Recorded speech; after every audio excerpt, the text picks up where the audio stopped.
Bonjour,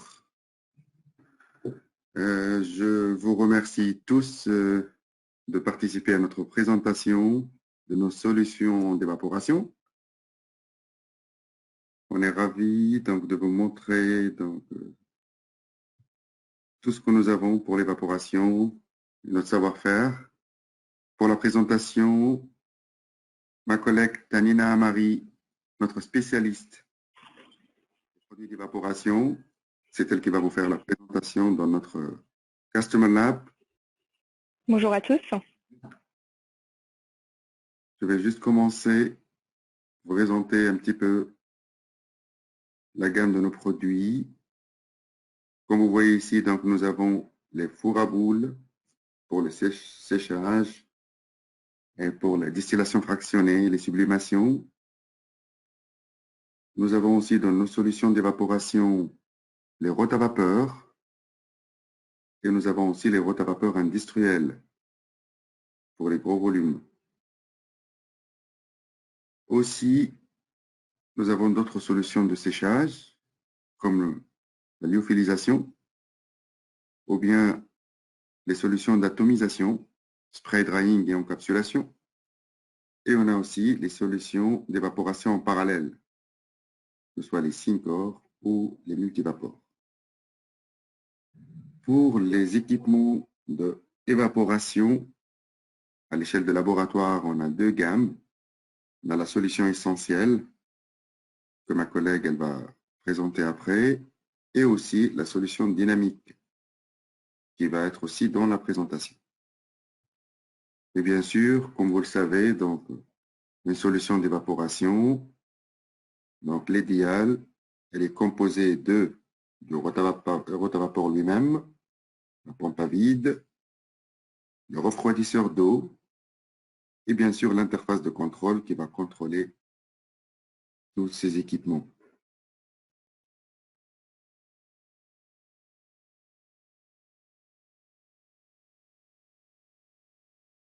Notre gamme de produits, parce que Buchy, en plus de la solution d'évaporation, nous avons aussi d'autres produits.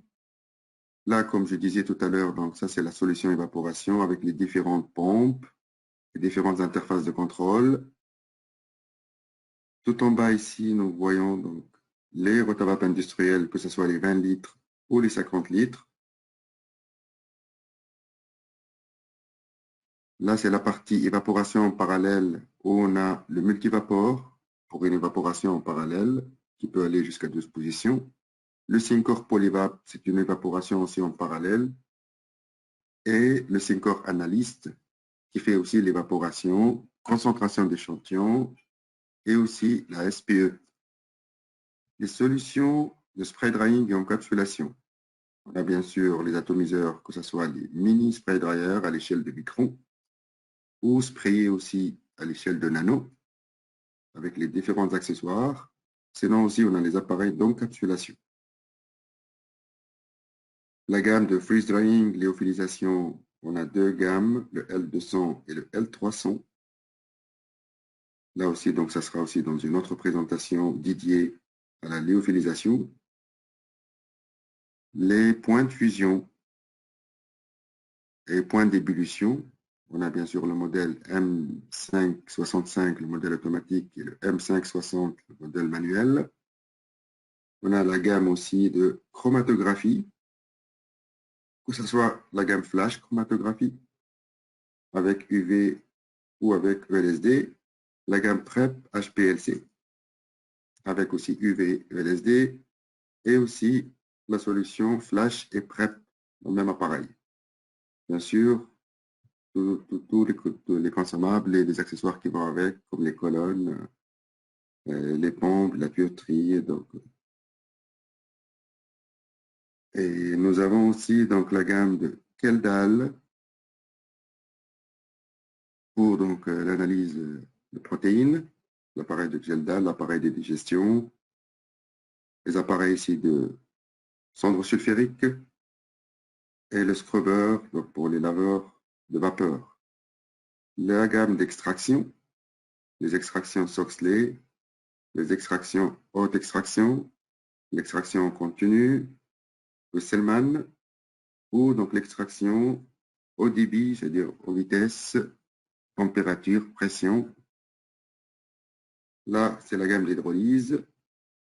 Et aussi, nous avons les mixeurs qui sont aussi inclus dans cette gamme. L'extraction, c'est plus une extraction pour extraire de la matière grasse. On a la gamme aussi NIR, proche infrarouge, que ce soit de laboratoire ou la gamme online. Donc, c'est toute la gamme de production de solutions que nous avons. Et aujourd'hui, donc, on va se focaliser sur la première solution, qui est la solution d'évaporation. Donc, je vous remercie pour cette petite présentation et je laisse la parole à ma collègue dans le laboratoire.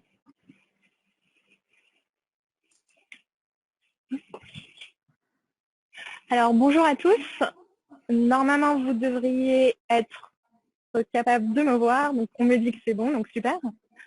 Donc, je me présente, Tanina Amari. Donc, je suis la spécialiste produit pour l'évaporation rotative ici. Donc, je vous souhaite la bienvenue ici aujourd'hui dans notre labo à Flaville, en Suisse. Alors, Anis, je vais juste te demander de te muter, s'il te plaît, parce que je m'entends, si ça ne te dérange pas. Merci à toi.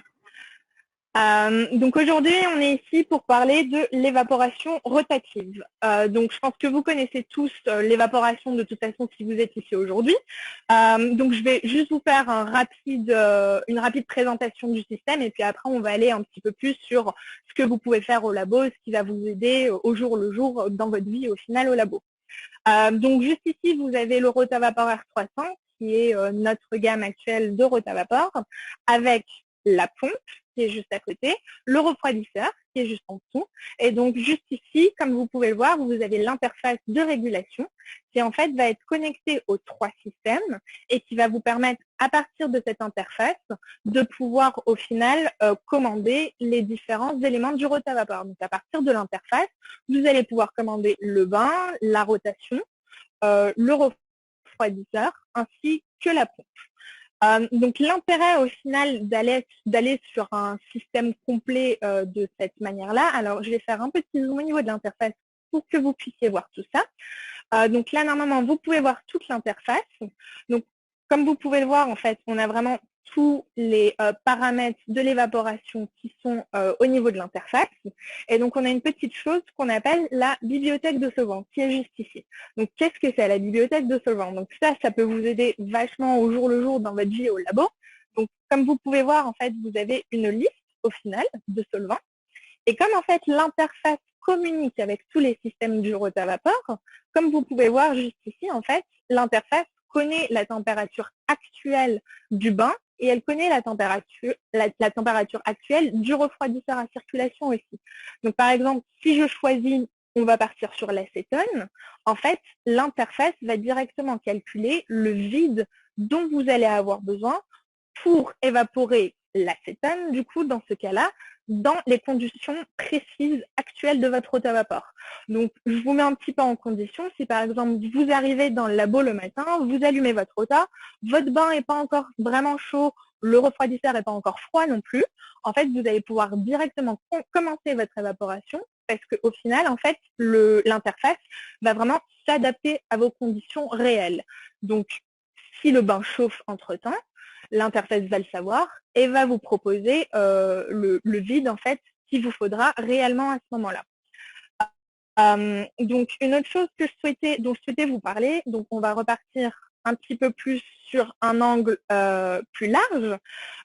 Donc du coup en fait on a ce qu'on appelle l'écomode. Donc, qu'est-ce que l'écomode? Donc, en fait, l'écomode va faire en sorte qu'après 5 minutes de non-activité, donc dès que pendant 5 minutes, vous faites absolument rien sur votre rota, le rota va le savoir, ce qui fait que la température du bain, en fait, va baisser de 10 degrés. Donc, en gros, le bain va arrêter de chauffer tel qu'il devrait le faire. Et la température du refroidisseur va, elle, augmenter. Donc, le refroidisseur va arrêter de refroidir, tout simplement. Et donc, ce qui fait qu'au final, on a fait des petits calculs ici en interne et en fait, on peut économiser jusqu'à 50% en termes d'énergie. sur une utilisation lambda d'un rotavapor journalier avec des horaires de bureau. Donc, au final, si vous arrivez à mettre cette écomède-là en place, vous avez votre facture d'électricité qui va du coup être pas mal abaissée. Et en plus de ça, bien évidemment, vous avez le refroidisseur à circulation juste ici, qui évite d'utiliser aussi l'eau du robinet. Donc, au final, grâce à une solution complète, vous avez premièrement, votre facture d'électricité qui baisse et deuxièmement, votre facture d'eau qui va baisser aussi.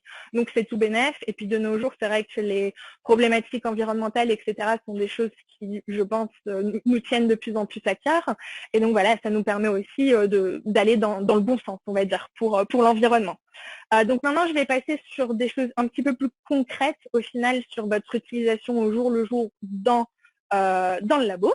Donc, on va faire un petit zoom. Alors, c'était pas ce zoom-là que je souhaitais. Hop, voilà. Alors, on va passer sur ce rota qui était juste à côté de celui que je vous montrais juste avant. Donc, les problématiques au final que vous allez avoir sur un rota au labo, c'est que votre vide au final ne descend plus. Donc, c'est-à-dire que vous mettez par exemple votre pompe à 10 millibars et la pompe ne va plus descendre à 10 millibars. Donc, en général, dans ces cas-là, la première chose à laquelle on va penser, ça va être, bah mince, il faut peut-être que je change mon joint. Donc, mon joint d'étanchéité. Donc, pour ce faire, je vais me mettre de l'autre côté. Donc, vous avez cette petite chose à tourner. Donc, vous enlevez le condenseur et en fait, vous avez votre joint qui est juste ici. Donc, le joint, hop, je vais poser ça doucement histoire de ne pas le casser. Donc, le joint se présente ainsi. Donc, si vous voyez que le joint est un petit peu encrassé, n'hésitez pas à le nettoyer et du coup à le replacer si jamais il y a comme encrassement. Par contre, si vous voyez que le joint a changé de forme, par exemple, s'il est un petit peu gondolé, des choses comme ça, là par contre, il va falloir le changer. Donc pour le changer, donc vous reprenez un nouveau joint tout simplement. Ce que vous pouvez venir faire, c'est au final venir placer votre joint à ce niveau-là et puis vous remettez le condenseur comme je l'ai enlevé juste avant, en le plaçant bien à plat, histoire que l'étanchéité se fasse bien, et on tourne bien la vis de manière à ce que ça soit enclenché. Donc, une autre problématique que vous avez peut-être déjà eue au laboratoire, c'est que potentiellement, de temps en temps, le conduit de vapeur, qui est juste là-dedans, reste coincé en fait à ce niveau-là, et donc on n'arrive plus du tout à l'enlever. Il y a plusieurs solutions à cette problématique. Donc, la première solution, en fait, c'est que ce que vous voyez juste ici, donc cette petite pièce en plastique qu'on appelle le combi-clip, en fait, en plus de venir retenir le ballon lorsque vous faites votre évaporation, ce combi-clip, en fait, va aussi vous servir à vous aider à enlever le conduit de vapeur. Donc, comment est-ce que vous faites ça? Donc, vous tournez à fond. Ensuite, vous venez appuyer sur cette petite molette que vous voyez juste ici au niveau de mon pouce. Vous appuyez et vous continuez à tourner. Et en fait, hop, je ne sais pas si vous pouvez le voir à la caméra, mais je pense que vous pouvez le voir. Hop, votre conduit de vapeur, du coup, s'est enlevé super facilement. Pour le remettre, rien de plus simple non plus. Donc là, il va falloir un peu dévisser de l'autre côté. Hop, vous venez ici et vous appuyez jusqu'à entendre un petit clic que je pense que vous avez aussi entendu. Donc, n'hésitez pas à bien enfoncer, histoire que vous entendiez bien le clic. Si le clic ne se fait pas, ça veut dire que votre conduit de vapeur n'est pas en place. Donc, il faut bien faire attention à ça. La deuxième solution, entre guillemets, qui est un petit peu moins officielle, dans le sens où, alors, si par exemple vous n'avez pas de combi-clip qui vous permet d'enlever le conduit de vapeur aussi facilement ou des choses comme ça, ce que vous pouvez faire, c'est de prendre un porte-ballon en liège. Alors, j'en ai pas juste ici. Bon, c'est pas grave. Donc, vous imaginez un petit porte-ballon en liège ou une pièce en liège. Et en fait, vous venez à ce niveau-là et vous venez taper sur le liège, bien évidemment, pas directement sur le conduit de vapeur, avec un petit marteau de manière à avoir une petite pression sur le conduit de vapeur pour qu'il s'enlève un petit peu plus facilement. Troisième solution, qui est là un petit peu plus officielle, du coup. Donc, vous avez en fait ce conduit de vapeur, donc vous devriez aussi pouvoir le voir. Et comme vous pouvez le voir, le conduit de vapeur, en fait, a une petite pièce juste ici, qui est une pièce en TTFE, du coup, Et en fait, cette pièce en PTFE, du coup, va éviter que le conduit de vapeur ne vienne s'agripper, en fait, au niveau du bras de rotation, en fait, tout simplement. Une autre chose aussi qu'il faut savoir et qui est assez importante à savoir, ne mettez pas de graisse au niveau du conduit de vapeur. Alors, je sais qu'on a tendance à se dire, vu que mon conduit de vapeur coince dedans, ce que je peux faire, c'est mettre de la graisse autour, le remettre dedans, et du coup, j'aurai plus de facilité, en fait, à l'enlever. La problématique dans ces cas-là, quand on met de la graisse autour du conduit de vapeur et qu'on le remet en place, du coup, c'est que, comme le conduit de vapeur n'est pas vraiment quelque chose qu'on enlève souvent, du coup, en fait, la colle, au fil du temps, pardon, pas la colle, non, la graisse, plutôt, va au fil du temps, en fait, plutôt venir avoir un aspect de colle. Et en fait, à terme, vous allez avoir d'autant plus de mal à enlever votre conduit de vapeur. Donc, n'hésitez pas à utiliser ces petites astuces. Soit vous pouvez partir sur un conduit de vapeur avec une pièce en PTFE qui évite le conduit de vapeur d'agripper, ou sinon, tout simplement, d'utiliser le combi-clip comme petit système, comme petit levier, en fait, qui vous permet d'enlever le conduit de vapeur.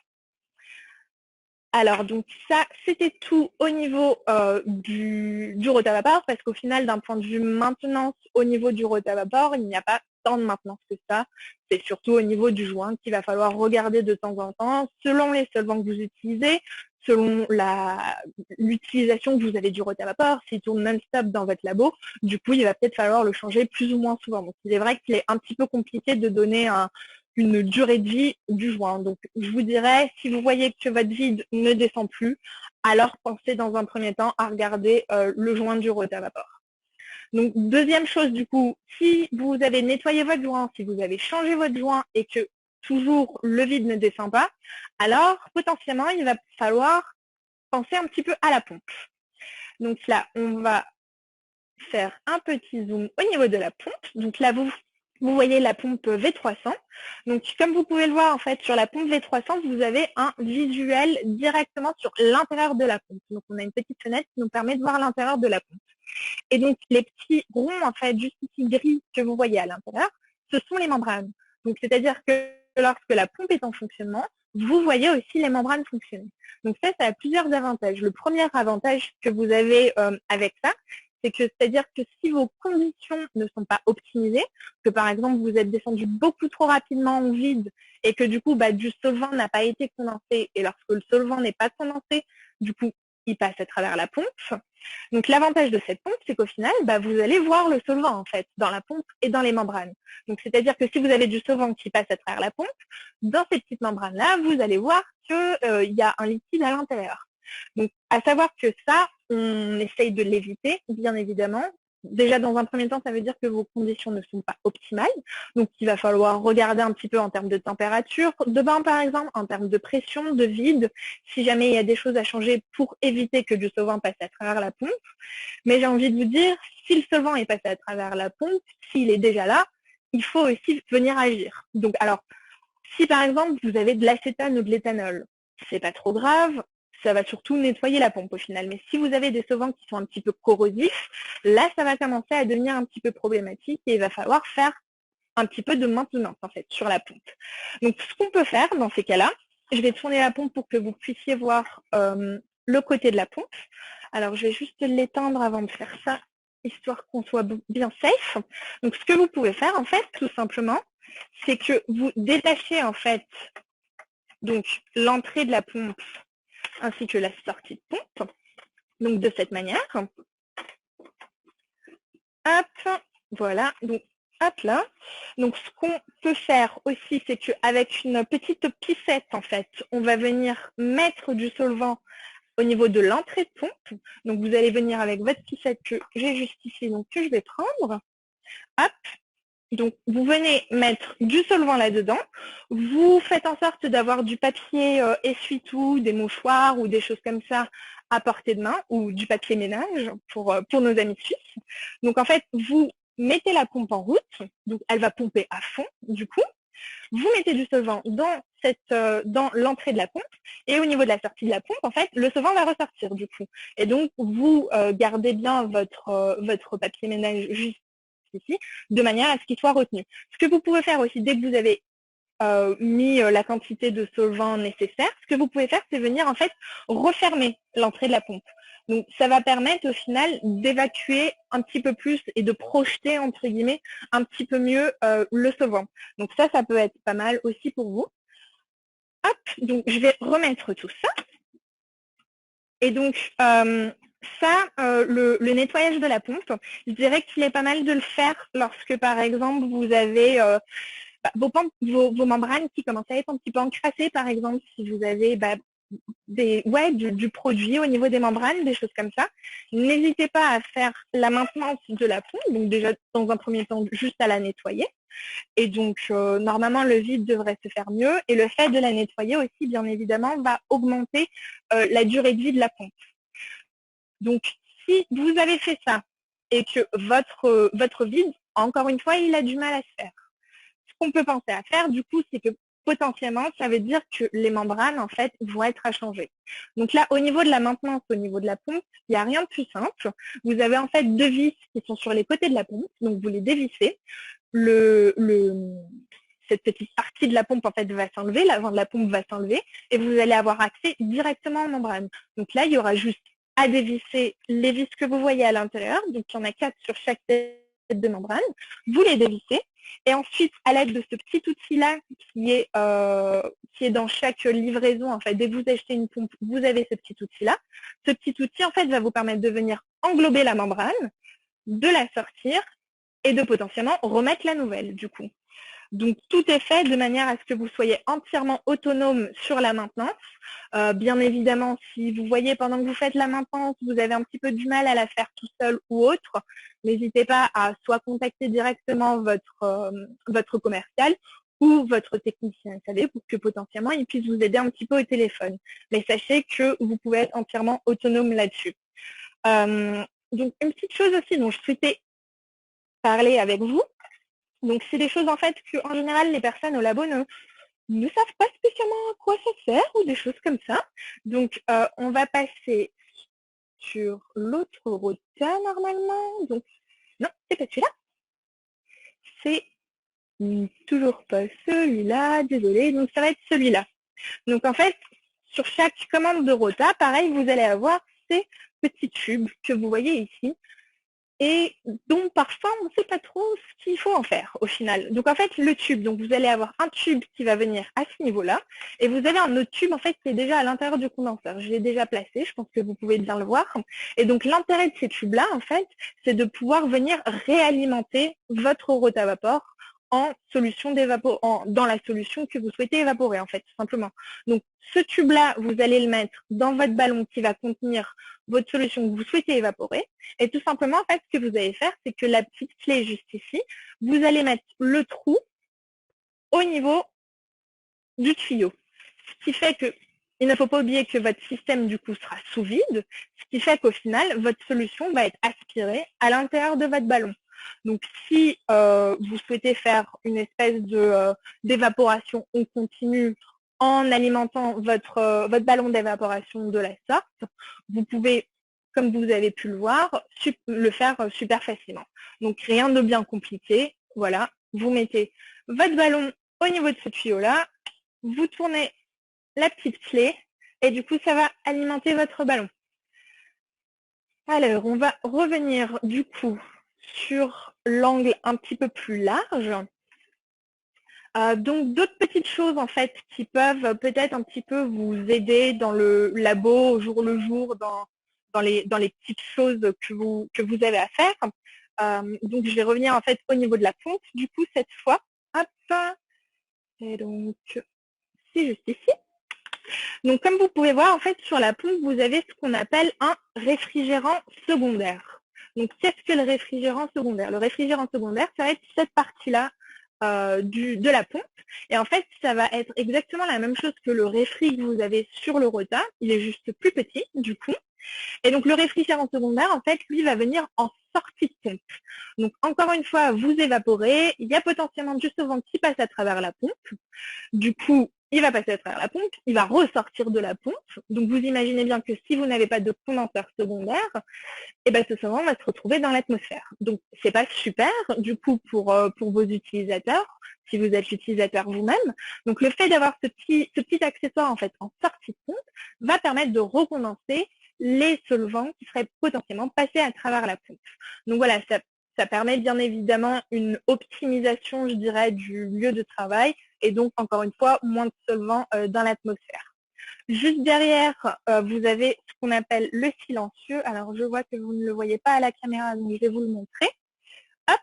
Donc, juste ici, vous avez ce qu'on appelle le silencieux et qui, lui, pareil, va venir en sortie de pompe et qui va permettre, en fait, d'éviter un petit peu les bruits de la pompe et qui marche plutôt bien. Alors, on va revenir au niveau du rota, du coup. Hop, en vision un petit peu plus globale. Donc là, juste à l'arrière, alors mince, je vois que vous ne le voyez pas trop, mais je pense que vous allez comprendre de quoi je vais parler. Donc on a ce qu'on appelle le flacon de Wolf. Donc c'est ce petit récipient qui soit peut être directement sur le rota ou qui peut être aussi monté sur la pompe. Donc le flacon de Wolf, à quoi il sert? Le flacon de Wolf, en fait, lui, il va intervenir en amont de la pompe. Et donc en fait, il va permettre de créer une espèce de petite dépression. Et donc, tout ce qui est solide, donc tout ce qui est poussière ou tout ce qui est produit aussi, qui potentiellement va être aspiré parce que je me suis un peu trompée dans mes conditions, je suis descendue en vide beaucoup trop rapidement, tout a été un peu aspiré, du produit aussi a été aspiré. Du coup, en fait, le flacon de Wolf va permettre de venir protéger la pompe et donc va retenir au final tout ce qui est particules solides en amont de la pompe. Donc, vous comprenez bien que le flacon de Wolf va avoir un aspect sécurité pour la pompe. Donc, il est aussi très important que le flacon de Wolf soit toujours bien propre. Donc, j'ai moi-même travaillé un petit peu en labo, j'ai fait pas mal de labos auparavant. Et c'est vrai qu'on voit au final assez souvent dans les labos un flacon de Wolf qui a une espèce de petite il y a du produit au fond et on voit bien que ça s'accumule et personne en général ne pense à le laver. Donc n'hésitez pas à le laver. Donc rien de plus simple, hein, pareil, dont la manière dont vous laveriez votre ballon d'évaporation. Un petit peu d'acétone, un petit peu d'éthanol, vous lavez bien. Vous allez voir qu'il y a un petit joint blanc aussi à l'intérieur. Vous n'hésitez pas à l'enlever, à le laver. Si jamais il faut changer le joint, pareil, si vous voyez qu'il gondole un peu ou des choses comme ça, n'hésitez pas à le changer. C'est aussi une pièce qu'on fait en pièces détachées. Donc voilà, c'est des choses que vous pouvez faire. L'un des intérêts aussi, je reviens un petit peu à l'intérêt d'avoir une solution complète, c'est que sur cette gamme de rotavapor, en fait, on a ce qu'on appelle, il devrait être juste ici, le test d'étanchéité. Donc ça, je pense que vous le voyez. Donc pareil, en fait, le test d'étanchéité, c'est un test qui se fait automatiquement. Donc la seule chose que vous avez à faire, c'est de presser sur Start. Et donc, lorsque vous faites ce test d'étanchéité-là, vous allez avoir une valeur à la fin du test d'étanchéité.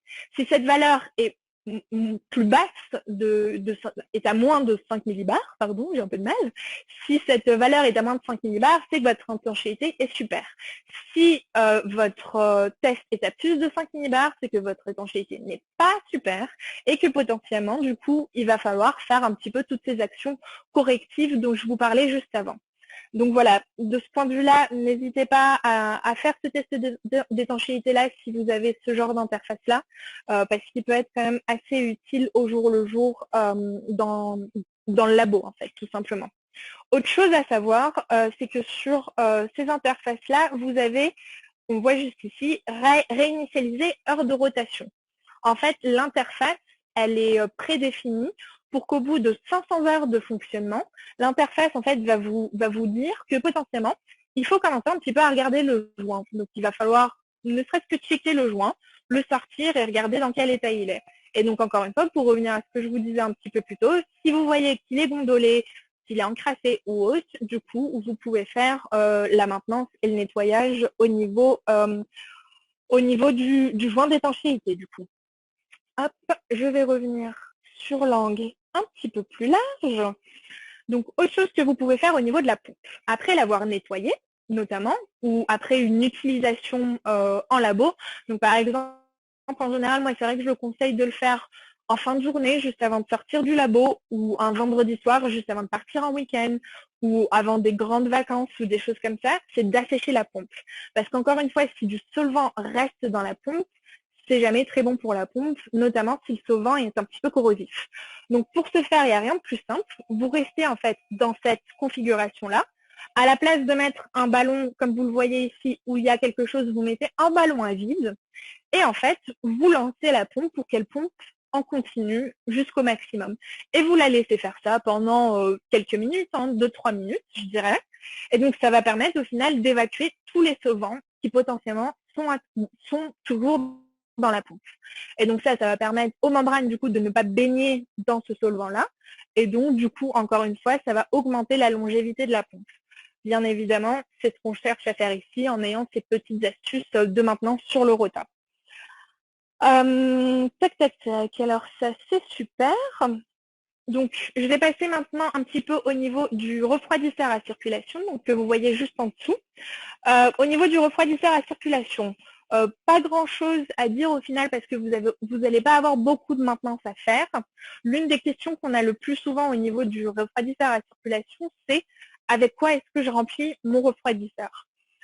Ce que je propose en général aux clients, c'est tout simplement d'aller chez Carrefour ou à la Migros ou à Coop et d'acheter du liquide de refroidissement, tout simplement celui que vous mettez en fait dans votre voiture. Et donc, vous remplissez votre refroidisseur à circulation avec le liquide de refroidissement.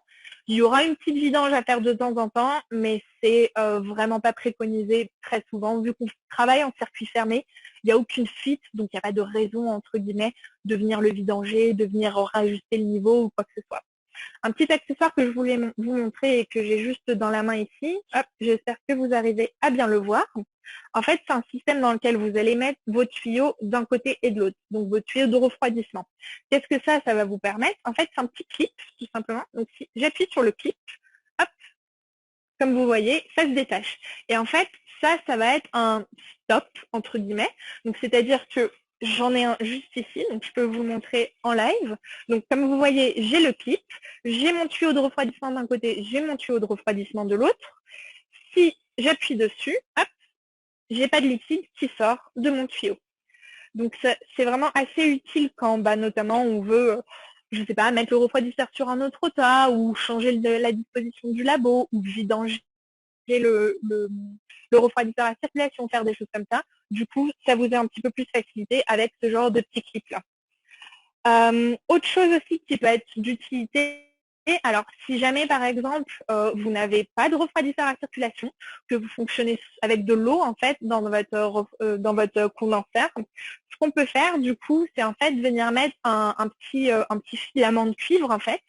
Donc alors là j'en ai pas, mais du coup en fait dans votre tuyau par exemple, vous venez mettre un petit filament de cuivre et le filament de cuivre en fait va tout simplement éviter la propagation des algues.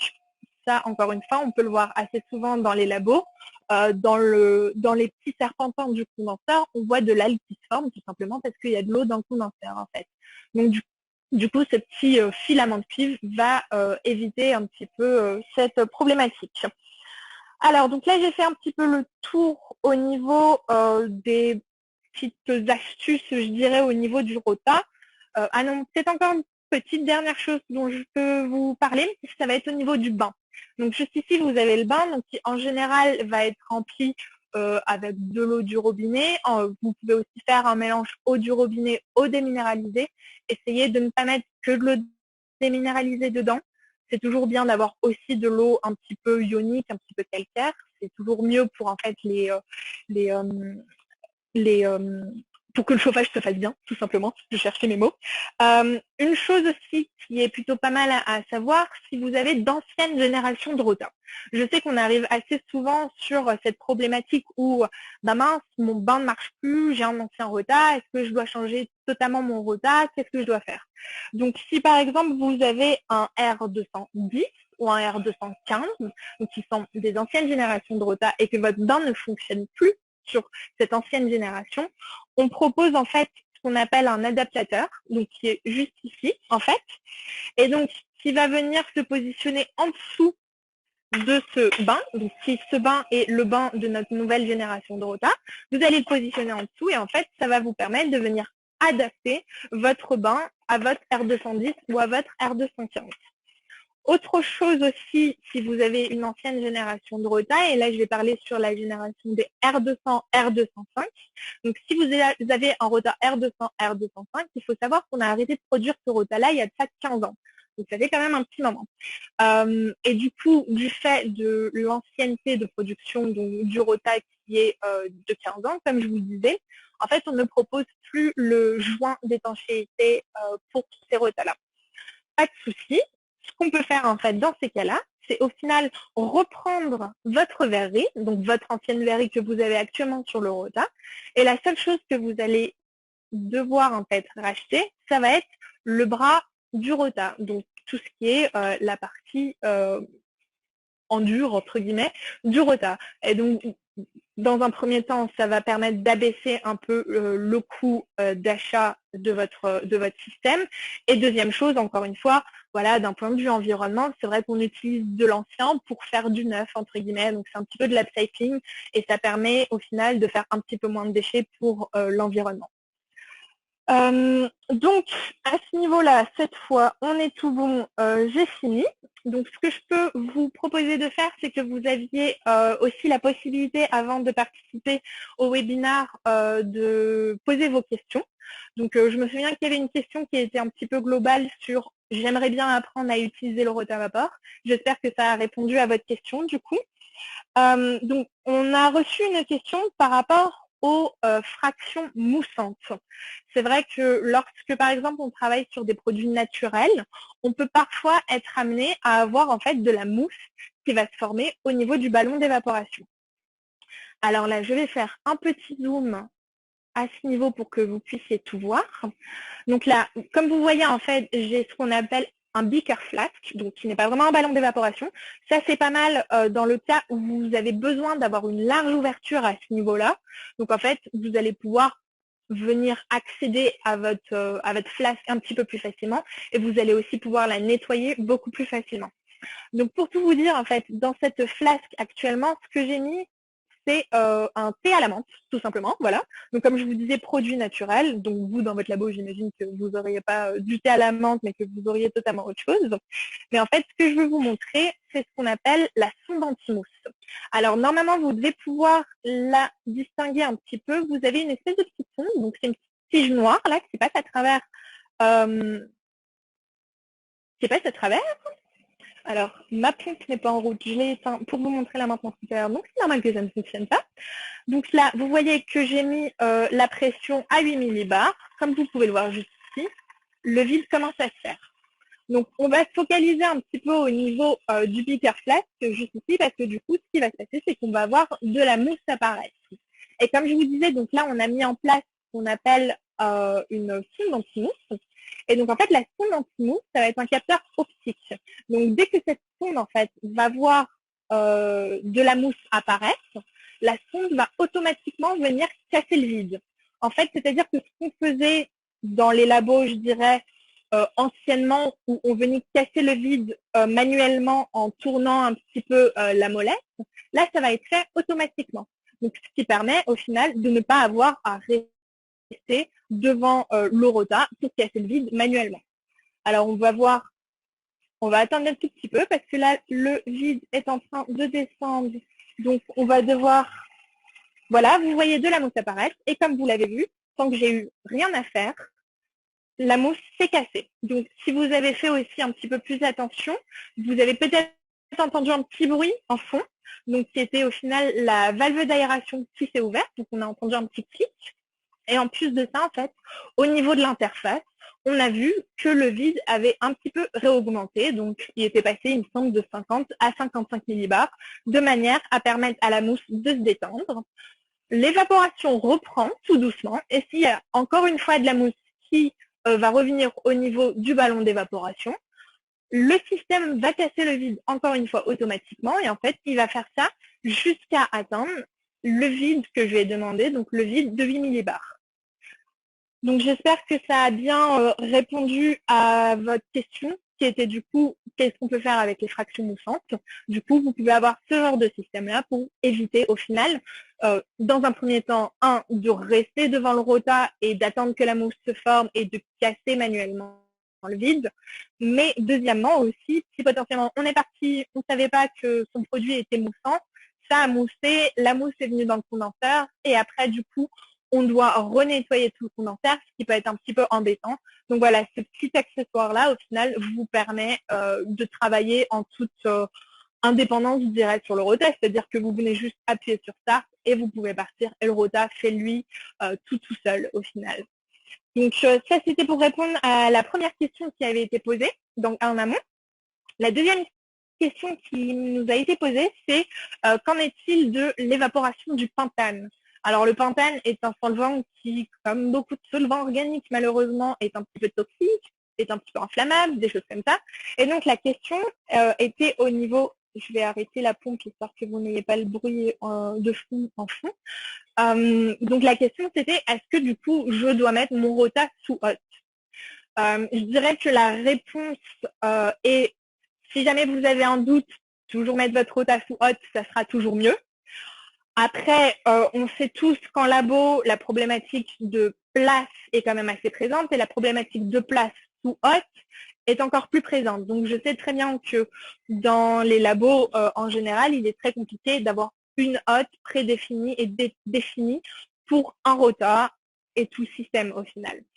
Ce que vous pouvez faire au final, alors si on réfléchit bien, au final, le rota, lui, si le joint est bien en place, si le joint est bien propre, etc., le rota est sous vide de toute façon. Il n'y aura pas de fuite, etc. Donc ça, il n'y a pas de problème. Au final, votre rota, vous pouvez le garder hors de la hotte. Et ce que je peux vous proposer de mettre sous la hotte, au final, c'est plutôt votre pompe. Parce que comme je vous le disais tout à l'heure, si vos conditions ne sont pas optimisées, en termes de pression, en termes de température du tiller ou du bain, ce que vous pouvez faire, du coup, encore une fois, du solvant passera à travers la pompe, et si le solvant passe à travers la pompe, il se retrouve dans l'atmosphère. Donc, première chose que vous pouvez faire dans un premier temps, c'est avoir un réfrigérant secondaire. C'est ce que je vous présentais un petit peu plus tôt tout à l'heure. Donc, le réfrigérant secondaire va aider, encore une fois, à recondenser les solvants qui sont passés à travers la pompe. Donc, ces solvants-là ne se retrouvent pas dans l'atmosphère. Donc, du coup, ça répond en partie à la problématique. Et si jamais vous voulez vraiment assurer la sécurité de vos utilisateurs, ce que vous pouvez faire, c'est au final mettre votre pompe sous la hotte. Comme ça, on est sûr qu'on est tout bon et on est sûr qu'on n'a pas du tout de vapeur de solvant dans le labo. Donc voilà pour répondre à la question de l'évaporation du pentane, sous hot, pas sous hot. Alors je me souviens que dans la question, il était aussi question d'un bras d'aspiration au final. Donc au final, votre bras d'aspiration, vous pouvez aussi très bien venir le mettre au niveau de la sortie de la pompe. Et donc comme ça, vous êtes sûr que tout se passe bien pour les utilisateurs. Alors, il y a eu une troisième question, pardon. Et la troisième question, en fait, là, elle est un petit peu plus délicate, je dirais. La troisième question était face au mélange d'azéotropes et comment est-ce qu'on pouvait réussir à évaporer un mélange d'azéotropes pour avoir 100% d'une solution. Alors, pour répondre à cette question, je dirais que déjà, dans un premier temps, ça va dépendre de votre mélange. Ce que je peux vous donner, c'est vous donner un exemple un petit peu plus concret, comme ça vous allez un petit peu plus comprendre. Par exemple, un mélange eau-éthanol, le pourcentage maximum d'éthanol qu'on pourra avoir, ce sera 96%. Au-delà, c'est pas possible, il restera toujours ces 4% d'eau dans votre ballon d'évaporation. Donc, ce qu'on peut faire dans ce cas-là, en fait, c'est rajouter de l'oxyde de calcium. Et l'oxyde de calcium va venir faire une réaction chimique avec l'eau, ce qui fait que vous allez pouvoir évaporer votre éthanol, donc le restant d'éthanol, et garder votre eau dans votre ballon d'évaporation. Donc voilà, ça permet au final, grâce à un moyen un petit peu détourné, d'évaporer 100% de votre éthanol et d'avoir donc une concentration équivalente à 100% d'éthanol. Donc je ne sais pas si dans votre question, vous souhaitiez parler d'un mélange azéotrope eau-éthanol. Si jamais ce n'est pas le cas, vous pouvez toujours nous écrire dans le chat à quel mélange vous pensiez. Et donc, du coup, potentiellement, on peut vous répondre en direct. Alors, je vous avouerai que je n'ai pas spécialement toutes les astuces pour tous les mélanges azéotropes de la Terre. Mais sinon, on peut toujours faire nos petites recherches de notre côté et puis vous renvoyer un email pour vous répondre avec la réponse. Donc, je pense avoir répondu, ouais, j'ai répondu à toutes les questions qui avaient été posées en amont. Alors, c'est vrai que pendant la session, je ne voyais pas le chat. Donc, peut-être qu'il y a eu des questions dans le chat et qu'Anis a certainement pu y répondre. Anis, est-ce qu'il y a encore des questions auxquelles je peux répondre en étant dans le labo ou pas? Oui, Tanina. Donc, Ok, super. Je t'écoute. Il y a donc certaines questions, comme ça, donc je te les transmets tout de suite parce que je n'ai pas répondu encore. Ok.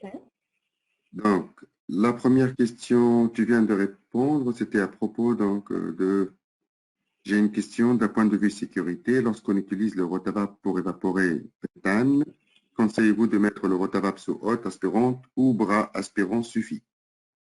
Et là, tu as répondu à cette question. Tout à fait. Après, la deuxième question, est-il possible d'avoir un récupérateur avec plusieurs cols afin de faire une distillation avec des coupes sans casser le vide? Ah, ok. Alors, c'est plutôt une bonne question. Du coup, donc, si je comprends bien, vous souhaitez avoir un ballon de réception ici avec plusieurs ballons et qui pourrait permettre au final de récupérer différentes fractions. C'est bien ça, Anis, hein, si j'ai bien compris. Oui, moi aussi je pense que c'est un petit peu comme le rotavap industriel où on a deux ballons et on peut passer sur le deuxième Ouais, ballon de récupération sans casser le vide. ouais. Ouais.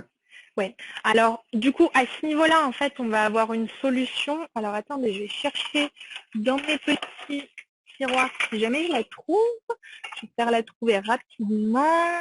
Hop, voilà la solution à laquelle je pensais. Donc, alors, on a deux solutions, en fait. C'est soit on va pouvoir partir sur un ballon de réception avec un petit robinet en bas, comme vous pouvez le voir.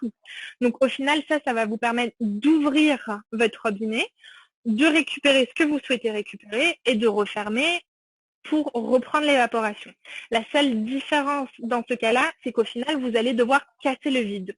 Cette solution-là, en fait, ce qu'elle va vous permettre, c'est tout simplement de ne pas avoir à enlever votre ballon de réception à chaque fois que vous voulez le vider entre chaque fraction ou à la fin d'une évaporation. Donc, ça pourrait être une solution, je dirais, un petit peu à votre problématique. À côté de ça, on va avoir une deuxième solution aussi qu'on propose et qui est en fait, alors je ne l'ai pas sous les mains, je suis désolée, mais je vais essayer de vous expliquer un peu rapidement comment ça se fait. En fait, on a ce qu'on appelle une valve 3 voies.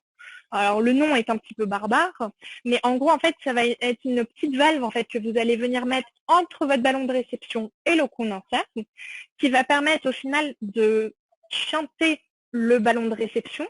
Donc, c'est-à-dire que le ballon de réception ne va plus être sous vide et il va être à pression atmosphérique.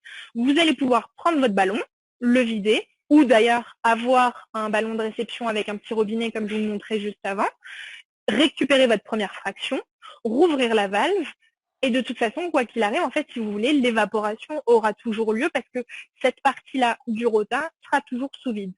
Uniquement cette partie-là du rota sera mise sous pression atmosphérique. Donc voilà, c'est vrai qu'on n'a pas un ballon de réception multiple sur les rotas paillasses, mais par contre, on a toujours cette valve 3 voies qui peut aider à répondre à votre problématique. Merci. La troisième question, pour la clé, si on n'a pas de solution à ajouter à l'évaporation, dans quelle position doit-on la mettre? Au niveau de la clé, hein, c'est ça? Oui, Ok, très bien. Alors, je vais refaire un petit zoom du coup au niveau de la clé. Alors, normalement, si ça fonctionne bien évidemment, non. Hop, voilà. Alors, je ne sais pas si, est-ce que vous voyez bien la clé, Anis? oui, moi je la vois Ouais. bien. Pour l'instant, elle est en Je position vais me mettre sur fermée. ce côté-là. Je vais me mettre sur ce côté-là. Ça va être un petit peu plus Celle-là simple. est Je bien. pense que vous voyez un petit peu mieux la clé. Oui, Donc voilà, donc là vous avez la clé au final. Donc la clé en fait tout simplement comment elle est faite, c'est une clé en verre hein, tout simplement et comme vous le voyez juste ici vous avez un petit trou. Donc ce petit trou là il va vous permettre au final de remettre tout le système à pression atmosphérique. À savoir que sur le système que je vous ai présenté un petit peu plus tôt, donc la solution R300, tout ça se fait totalement automatiquement. Donc il suffit d'arrêter l'évaporation et la mise à pression atmosphérique se fait automatiquement. Cependant, si vous avez un rota d'ancienne génération, ou même de très ancienne génération, parce que même sur les générations précédentes, on avait cette possibilité-là de revenir à pression atmosphérique automatiquement.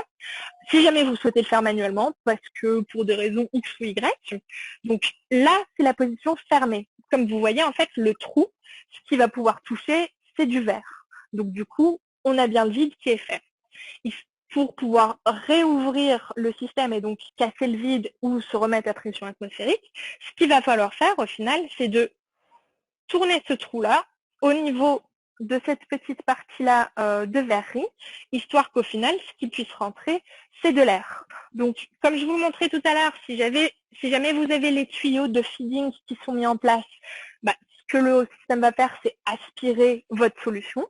Si jamais vous n'avez rien à ce niveau-là, et que vous avez bien évidemment arrêté de faire fonctionner votre pompe, du coup, ça va casser le vide.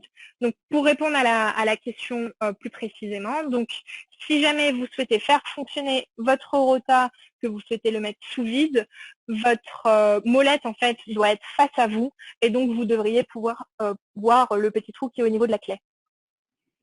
Voilà, j'espère avoir répondu à la question. Oui, merci. Alors, la question d'après. Bonjour, comment obtenir une bonne étanchéité avec le ballon en forme de poire installé sur votre rotavac de présentation? Donc, je pense que si on me parle du ballon en forme de poire, on doit me parler de ce rota-là et de ce ballon-là, je pense. Ok, Donc, elle alors parle de ballon standard, le ballon poire. Ah, Le le premier. ballon standard. Ok, donc on parlerait plutôt de ce ballon-là, donc un ballon en forme de poire. Oui, C'est bien ça, ok. une bonne étanchéité en le connectant à la conduite de vapeur. Ouais, alors attendez, je crois qu'on a un... Alors, le ballon installé, excusez-moi. Ok, très bien. Je viens de voir la réponse en direct. Donc, du coup, si c'est le ballon installé, on parle bien de ce ballon-là. En fait, il n'y a rien de différent par rapport au ballon standard. Donc, juste ici, on a un ballon standard, donc avec tout... Voilà, hein, un ballon que vous connaissez tous, qui est un ballon d'1 litre. Là, ce que je vais pouvoir faire, c'est du coup enlever ce ballon-là afin que vous puissiez le voir un petit peu mieux. Hop. On fait bien attention à la sonde anti-mousse quand on vient enlever le ballon parce que sinon on peut un petit peu la casser. Donc comme vous pouvez voir, en fait, le ballon, donc le beaker flask, juste ici, donc que je vous présentais plutôt avec une ouverture large. Donc toute cette partie-là est l'ouverture du beaker flask. A un joint aussi qui va être standard. En fait, tout simplement, votre beaker flask, donc le ballon que j'ai entre les mains, vous allez tout simplement pouvoir venir le mettre et bien l'accrocher à l'aide du combi-clip qui est juste ici, en fait, tout simplement. Et donc voilà, il est en place et l'étanchéité se fait comme sur tous les ballons standards. Au final, il n'y a absolument rien qui change à ce niveau-là. Parfait. Si je peux ajouter quelque chose, donc le rodage, il est toujours le même, c'est un rodage 29-32. Et par rapport à ces ballons, donc l'étanchéité, elle est au niveau du couvercle avec le joint. Alors, ce que je peux faire, c'est vous montrer comment s'ouvre un ballon de la sorte. Donc là, j'ai pris un petit modèle, histoire de pouvoir vous voir un petit peu, de pouvoir vous montrer un petit peu mieux à l'écran comment il est fait. Donc, comme vous pouvez voir, en fait, il y a une espèce de petite ouverture en baïonnette. Donc, il suffit d'appuyer un petit peu dessus, de tourner sur le côté, et il s'ouvre. Donc, comme vous pouvez voir, là, vous avez une large ouverture, et donc vous allez pouvoir venir nettoyer votre ballon un petit peu plus simplement ou autre. Et donc, pour le refermer, rien de plus simple, vous refermez, il y a le petit clip, et il est fermé. Une chose aussi, peut-être, qui peut être intéressant pour vous de savoir, donc là, on a le beaker flask, je dirais, lisse, donc qui ressemble à un ballon standard, et je ne sais pas si vous aviez fait attention au niveau de ce beaker flask là, mais je vais vous le montrer sur un autre ballon qui est juste ici. En fait, hop, vous avez ce qu'on appelle juste ici des inserts dans le ballon. Donc le ballon n'est pas totalement lisse, je dirais.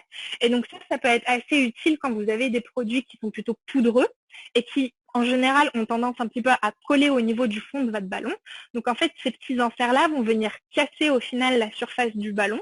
Et lorsqu'il va tourner, ça va éviter en fait que la poudre vienne se coller en fait sur le fond de votre ballon. À ce niveau-là, pour répondre aussi, je continue un petit peu au niveau de la problématique des poudres qui collent sur le fond du ballon.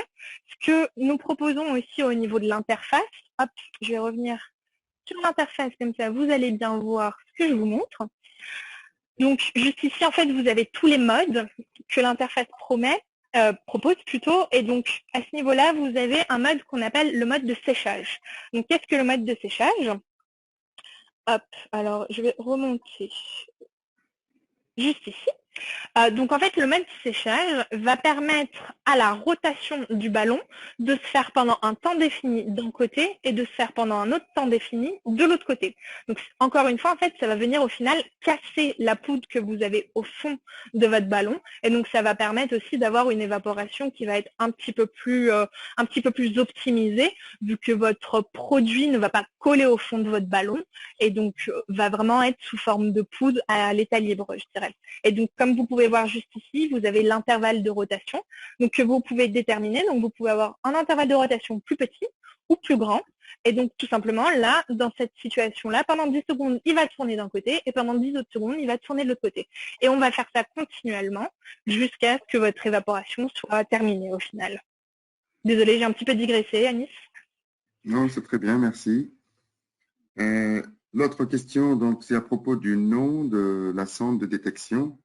Il nous demande de répéter le nom de cet outil par rapport à la sonde. On te demande de quoi, pardon? Je n'ai pas très bien entendu. De répéter le nom de la sonde de détection, le foam sensor. Ah, ok. Le nom, tout simplement, alors en anglais, ça va être le foam sensor, ou sinon, en français, c'est la sonde de détection anti-mousse, tout simplement. Merci. Je pense que c'était la question, du coup. Exactement. La prochaine question. Alors. Dans notre laboratoire, nous avons un rotavapeur ancienne génération. Donc, comment je peux choisir les conditions du bain, de la pression, afin d'avoir une utilisation optimale? Merci pour votre réponse. Alors, la température du bain et de la pression? Oui, pour avoir une utilisation. D'accord, donc... Ok, alors je pense que là, du coup, la question se pose dans le cas où vous n'avez pas d'interface qui vous propose une bibliothèque de solvants, si je comprends bien, et donc de savoir comment optimiser au final ces conditions, hein, si je comprends bien. Exactement. Alice, tu me confirmes? Ok, super. Alors, à savoir que sur les pompes d'ancienne génération et sur les régulateurs d'ancienne génération, sur certaines générations, on avait déjà cette option d'avoir la bibliothèque de solvants. Donc ça, du coup, alors c'est sur les V855, si je ne me trompe pas. Et donc là-dessus, vous avez déjà une bibliothèque de solvants et donc vous pouvez faire au final ce que je vous montrais tout à l'heure directement sur votre système. Alors après, j'ai envie de vous dire, pour avoir les meilleures conditions optimisées, bien évidemment, ça dépend toujours du solvant que vous allez évaporer. Mais on a une petite astuce, entre guillemets, pour vous aider au final à comprendre un petit peu les meilleurs paramètres, hein, tout simplement. Donc, on a ce qu'on appelle la règle des delta 20. Alors, qu'est-ce que c'est la règle des delta 20? Donc, par exemple, on va partir du cas où vous avez votre bain qui chauffe ici à 50 degrés. Donc, si votre bain chauffe à 50 degrés, ce qu'on pense, enfin, c'est des lois physiques, hein, c'est pas juste nous qui pensons ça. Donc, les lois physiques nous disent qu'au final, au niveau du réfrigérant qui est juste ici, vous allez devoir avoir une température de vapeur à 30 degrés. Donc, d'où le delta 20, de 50 à 30. Et donc, le deuxième delta 20 qu'il va falloir avoir, c'est entre le condenseur juste ici et le refroidisseur à circulation. Donc, le refroidisseur à circulation donc, va devoir être à 10 degrés, parce que bien évidemment, 50, delta 20, 30 degrés à ce niveau-là, delta 20, 10 degrés à ce niveau-là. Et donc là, on comprend en fait assez rapidement que dans la plupart du temps, je dirais, nos évaporations ne sont pas optimisées dans le labo, tout simplement parce que de plus en plus, malheureusement, on voit toujours en fait que le rotavapor est sur le robinet d'eau, hein, tout simplement, donc sur l'alimentation en eau publique, je dirais. Et donc, en général, bien évidemment, la température d'eau, déjà dans un premier temps, va varier selon si vous êtes en hiver ou en été. Mais en plus de varier, cette température, elle va assez rarement descendre très bas, hein, tout simplement. Donc là, je vous ai pris le cas où, par exemple, vous aviez votre bain qui était à 50 degrés. Mais par exemple, si je prends le cas où votre bain est à 40 degrés, on va devoir être à 20 degrés ici. Et du coup, on va devoir être à 0 degré au niveau de votre refroidisseur. Et là, on comprend quand même assez rapidement que l'eau du robinet, c'est juste impossible qu'elle soit à 0 degré, hein, sinon les tuyaux gèleraient. Et donc, du coup, là, on voit quand même que nos conditions sont quand même assez peu optimisées en général. Donc déjà, je dirais dans un premier temps, essayez de mettre en application la règle des delta 20 dans votre labo. du coup, donc ça peut déjà pas mal vous aider.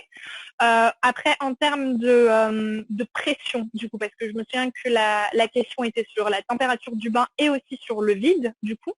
Donc, on a des tables, en fait, qui sont disponibles, il me semble, sur Internet. Si jamais vous n'arrivez pas à les retrouver, n'hésitez pas à nous écrire un mail afin qu'on vous l'envoie. Et donc, en fait, c'est une table où tout simplement on a les solvants usuels, dans des conditions usuelles aussi, avec le vide à avoir face à ça. Donc, du coup, voilà, j'espère avoir répondu à la question. Oui, parfaitement. Et très bien. Donc, je vous donne encore une autre question parce qu'il y a encore quelques questions. Mais vu qu'on ne peut pas OK. retirer le laboratoire beaucoup de temps encore pour nous, on va répondre à ces questions par email. Donc, la D'accord, prochaine très bien. et la dernière, on va dire la dernière question pour le moment. Alors, concernant la distillation, comment déterminer les différentes étapes d'écoulement et détecter les têtes, le cœur de chauffe et les queues? Bonne question, Alors, celle-là. le son n'a pas très bien fonctionné, donc je m'en vais juste lire la question sur l'ordinateur. Alors, donc concernant la distillation, comment déterminer les différentes étapes d'écoulement et détecter les têtes, le cœur de chauffe et les queues? Merci. Ok, très bien. Alors, je pense que du coup, vous faites partie du monde de la mixologie. Vous faites peut-être du gin avec votre retrait à vapeur et c'est peut-être pour ça que vous me posez la question du coup. Alors, à ce niveau-là, en fait, ce qu'il va vous falloir pour déterminer un petit peu tout ça, ça va être une sonde de température. Donc, c'est vrai que je ne vous en ai pas parlé auparavant, mais vous pouvez avoir une sonde de température donc, que vous avez juste ici à l'arrière du rotavapor. Donc là, on est sur un petit rotavapor. Si jamais vous faites de la production de gin, j'imagine aussi que vous pouvez aussi penser à avoir un gros rotavapor, donc un 20 litres, ou que vous en avez déjà un. Et donc, dans ce cas-là, en fait, vous allez pouvoir utiliser la sonde de température de manière à voir déjà dans un premier temps ce que vous évaporez. Et donc, du coup, selon ce que vous êtes en train d'évaporer, donc que ce soit la tête, la queue ou les choses comme ça, en fait, vous allez avoir une température de vapeur qui va être différente. Donc, notamment, par exemple, lorsque vous commencez à évaporer de l'eau, vous allez voir la température de vapeur qui va être modifiée parce qu'on va passer de l'évaporation de l'eau, de l'évaporation de l'éthanol à l'évaporation de l'eau. Donc, une différence en termes de solvant et donc une différence en termes de température aussi. La deuxième chose aussi, et qui est quelque chose d'assez visuel du coup, lorsque vous commencez à évaporer de l'eau, en fait, vous allez commencer à avoir une espèce de condensation. Alors, attendez, je vais faire un petit zoom à ce niveau-là parce que... Ah, mince. Alors, je vais remonter un petit peu, comme ça, vous allez pouvoir voir le condenseur. Désolée si ça vous donne un petit peu la nausée. Donc, comme je vous disais tout à l'heure, en fait, moi, dans mon ballon, j'avais du thé, donc de l'eau et un sachet de thé au final. Et donc, comme vous pouvez voir, en fait, au niveau du condenseur, on a des petites condensations qui se sont faites, pas au niveau du serpentin, mais au niveau du condenseur lui-même, donc de la paroi extérieure du condenseur. Et donc, ça vous permet de voir, en fait, que ce que vous êtes en train d'évaporer, c'est de l'eau. Donc, ce qui veut dire que l'éthanol est déjà passé et donc vous pouvez réussir à déterminer un petit peu ce que vous faites aussi de manière visuelle. Donc, merci beaucoup. Il y a encore d'autres questions sur lesquelles on va répondre par mail. Je remercie tous les participants. Et je remercie aussi ma collègue Tanina. C'était très riche et très intéressant. J'espère que donc ça a été aussi le cas pour vous. Euh, on est un peu limité avec le temps pour libérer aussi l'espace dans le laboratoire pour d'autres collègues. Donc, je vous remercie encore et je vous souhaite une agréable journée. Merci, au revoir. À bientôt, au revoir.